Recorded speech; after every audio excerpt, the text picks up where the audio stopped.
اس میں بھی ہمیں بانس دینے پڑے ہیں اور پلر اور ستون دینے پڑے ہیں، سائیڈوں سے باندھنا پڑا ہے۔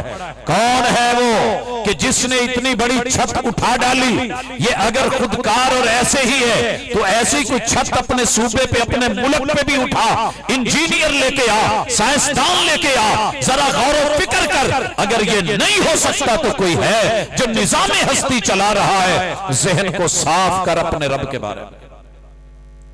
وَإِلَى الْجِبَالِ كَيْفَ نُصِبَتْ، یہ پہاڑوں کے پتھر اہرام مصر دیکھ کے گھنٹوں حیران ہوتا ہے، کھڑا رہتا ہے، سر اٹھاتا ہے، نگاہیں اوپر کرتا ہے۔ اللہ کہتے ہیں کبھی میرے پہاڑ دیکھ، یہ سلسلے دیکھ، ان میں چھپے ہوئے تیرے رزق کے خزانے دیکھ، نعمتیں دیکھ، دھاتیں دیکھ، یہ سارا کچھ کیسے، کس نے ہے جو زمین میں کیل گاڑ دیے۔ وَإِلَى الْأَرْضِ كَيْفَ سُطِحَتْ، یہ زمین کا بچھانا دیکھ، اس میں ہوتی ہوئی اپنے علاقے کی میتھی کو دیکھ، کہیں ادرک کو دیکھ، کہیں ہلدی کو دیکھ، زمین کے نیچے ان مونگ پھلیوں کو دیکھ، پھر جو ہے زمین کے اوپر ہوتے ہوئے پودے اور سبزیاں دے۔ یہ جتنا نظام چلا ہوا ہے، یہ باغات ہیں، اس کے اوپر انسان ہے، زندگی ہے۔ کون ہے کہ جو تیرے پاؤں کے نیچے اس کو بچھا کے، یہ تیرا رب ہے۔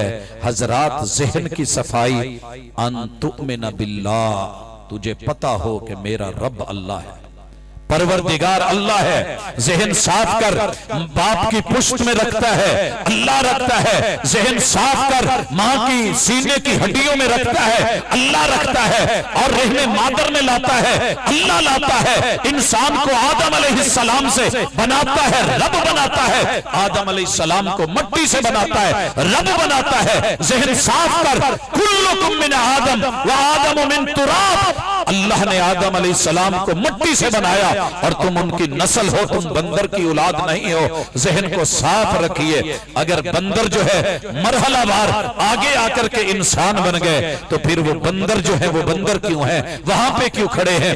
حضرات اپنے رب کے ساتھ، رب کی پاکیزگیوں کو، اپنی نسل کو، اور یہ سوچ کے قرآن کہہ رہا ہے وَلَقَدْ كَرَّمْنَا بَنِي آدم، ہم نے تو آدم کے بچے کو عزت دی تھی کہ آدم کا بیٹا بنایا ہے۔ یہ پھر سے اپنے آپ کو بندر کا بیٹا کہلا کے یہ بنو کرد بن کے اس کے اوپر خوش ہونا چاہتا ہے، تو ذرا سوچے، اپنے ذہن کو صاف کرے۔ حضرات طہارت کی یہ قسم اہم، رب الہ، رب مالک، ذہن صاف کر لیجئے۔ الہ صرف ایک اللہ ہے، امریکہ الہ نہیں ہے، وہ سپر پاور نہیں ہے، روس سپر پاور نہیں ہے، دنیا کی کوئی اور ہستی سپر پاور بننا چاہے نہیں ہے۔ اللہ اکبر، اکیلا اللہ ہے۔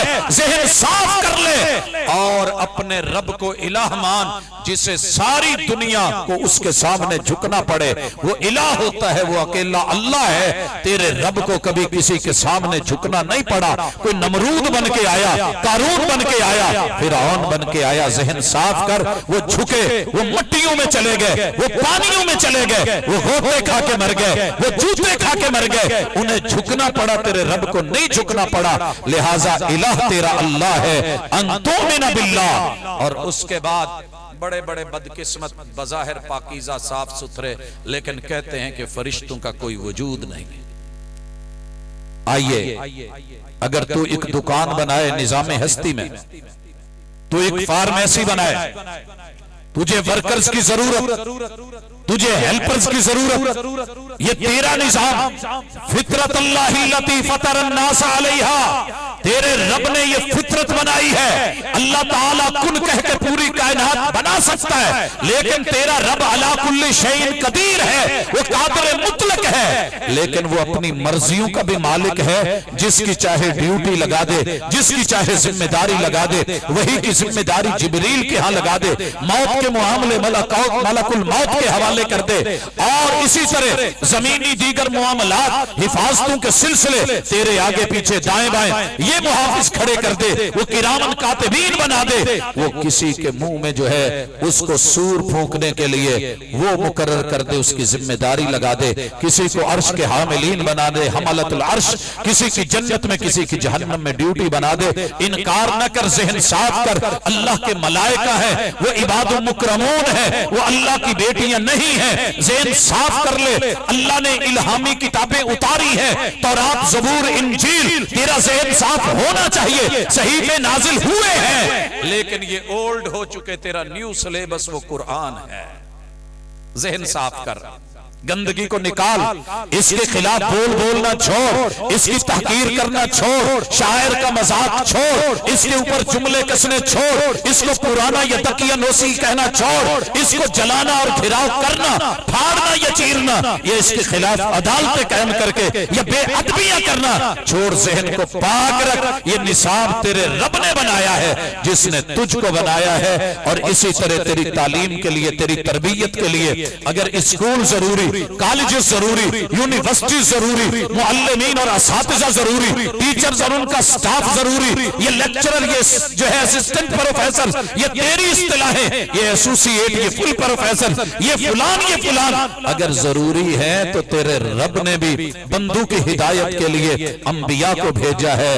وَرُسُلِهِ، ان کا برحق ہونا، محمد الرسول صلی اللہ علیہ وسلم کا یقینی ہونا، خاتم النبیین ہونا، ان کے بارے میں منفی نقوش پیدا کر کے، ان کے جو ہے وہ خاکے بنا کے، کارٹون بنا کے دنیا کو مزید ان کے ذہن خراب نہ کر، اپنے ذہن کو بھی صاف رکھ، ان کی سیرت پاکیزہ، ان کی زندگی پاکیزہ، معاملات پاکیزہ، ان کا گھرانہ پاکیزہ، اہل بیت اطہار پاکیزہ، ان کے یار پاکیزہ، تو بھی اپنا ذہن پاکیزہ رکھ، اور یہ بھی ذہن صاف رکھ کہ تجھے مرنا ہے، موت سے بھاگ، کیپسولز بنا، کشتے کھا، ویکسینز بنا، انسانیت کو دبا، جو من میں آئے کر، لیکن یاد رکھ کے آخر موت ہے، وہ آخر موت ہے، آخر قبر ہے۔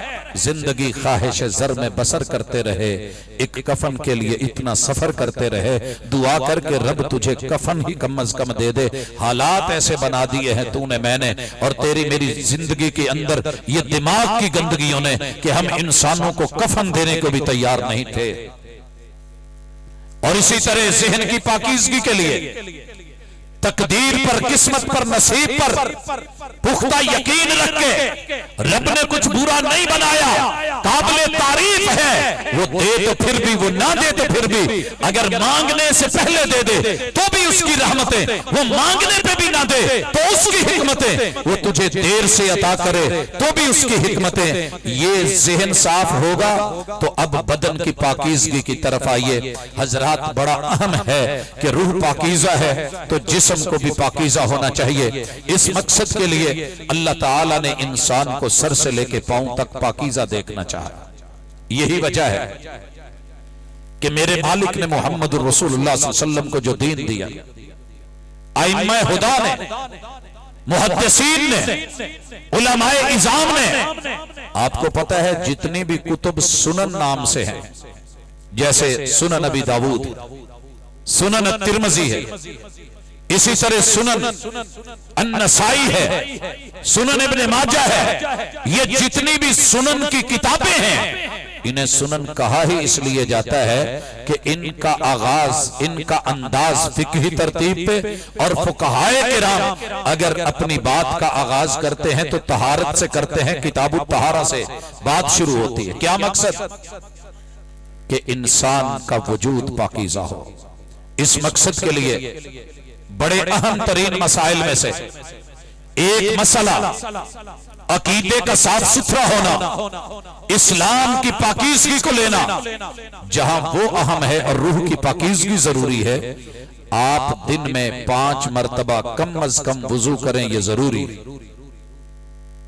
5 مرتبہ 5 نمازوں کے لیے، ایک وضو سے بھی 5 ہو جائیں، لیکن بہتر اور افضل اس کے لیے محمد الرسول اللہ صلی اللہ علیہ وسلم کی سیرت یہ تھی کہ آپ مسواک کرتے تھے۔ پوچھا گیا گھر میں آتے تو پہلا کام بتایا گیا کہ مسواک، اور میرے محبوب نے کہا، سنن النسائی کی حدیث صحیح ہے کہ لوگوں السواک